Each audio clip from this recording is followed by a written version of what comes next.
नमस्कार। आज फिर ईडी को रायपुर पर प्यार आया है और बहुत सी जगहों पर सर्च ऑपरेशन जारी हैं। इसकी रिकॉर्डिंग होते तक भी जारी थे। इन जगहों में एक मुख्यमंत्री के करीबी एडीजी हैं, एक बहुत बड़े व्यापारी हैं शहर के, और कुछ उनके सीए वगैरह हैं। इनके नाम आपको इधर उधर मिल ही जाएंगे। अब रायपुर में सबके जुबान पर एक ही प्रश्न है कि ये रेड कब भूपेश बघेल जी तक पहुंचेगी या उनके परिवार के किस सदस्य को छुएगी। ये तो नहीं कह सकते कि कब पहुंचेगी या पहुंचेगी भी या नहीं पहुंचेगी, लेकिन मैं कुछ तथ्य आपके सामने रखता हूं।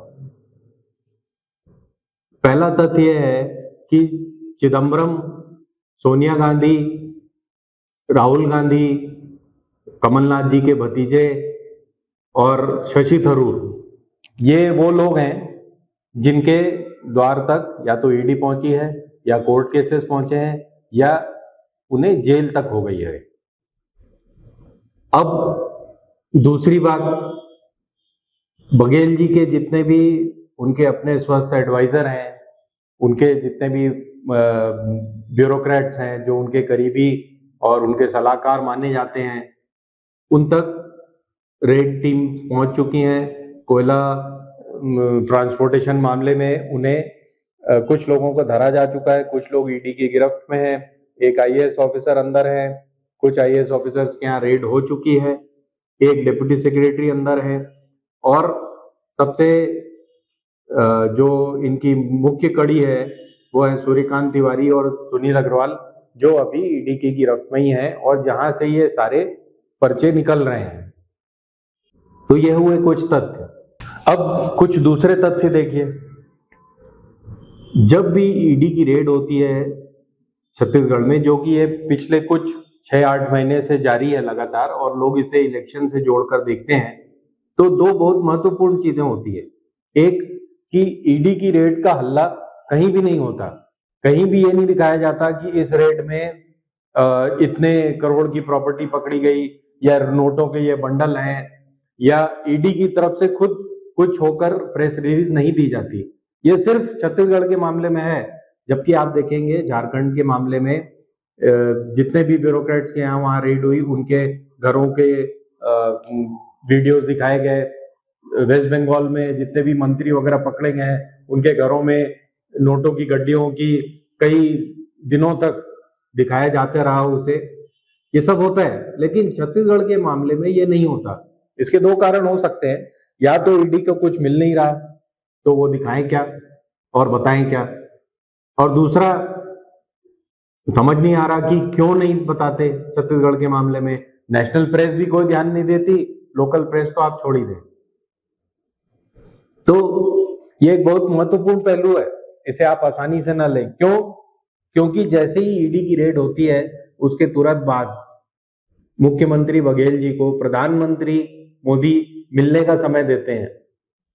आपको याद होगा कि प्रधानमंत्री जी की माता जी का निधन हुआ था, उसके तुरंत बाद भी 1-2 दिन बाद ही बघेल जी को मिलने का टाइम दिया गया था। उसके कुछ पहले ही यहाँ पे रेड्स हुई थी।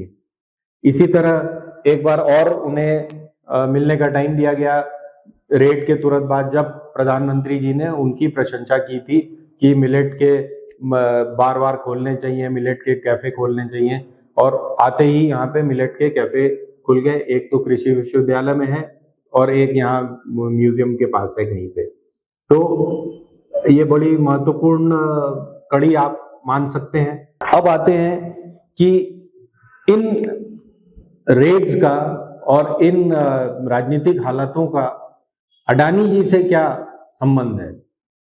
2015 में राहुल गांधी ने कहा था कोरबा में जहां पर की कोल माइंस हैं और जिसका की ठेका अडानी को मिला हुआ है एज एमडीओ, वहां जाकर उन्होंने कहा था कि यहाँ पे हम माइनिंग नहीं होने देंगे। 2019 में जब गवर्नमेंट आ गई बघेल जी की, तो उन्होंने तुरंत ठेका अडानी जी को दे दिया। अब उसके बाद जब आंदोलन शुरू हुए तो सबसे पहले सिंहदेव जी ने जाके कहा कि सबसे पहले गोली मैं खाऊंगा। पता नहीं कौन सी गोली खाई कि आज तक वो जग नहीं रहे, शायद नींद की गोली खा के सो गए। तो अडानी जी के मामले में कोई भी छत्तीसगढ़ी रूलिंग पार्टी का पॉलिटिशियन कुछ नहीं बोलता। भाजपा का तो कह रहने ही दीजिए, वो तो कुछ भी नहीं बोलेंगे। तो ये दो पहलू मैंने आपको बताए। पहला कि किस तरह से कांग्रेस के पॉलिटिशियंस निशाने पर हैं, और दूसरा कि किस तरह से ये नहीं हो सकता, ये रेड वेड का जो सिलसिला है ये भूपेश बघेल तक नहीं पहुंच सकता। तो अब आपको डिसाइड करना है कि आप किस कॉलम की बातों पर विश्वास करते हैं। धन्यवाद। हिंदुस्तान जिंदाबाद।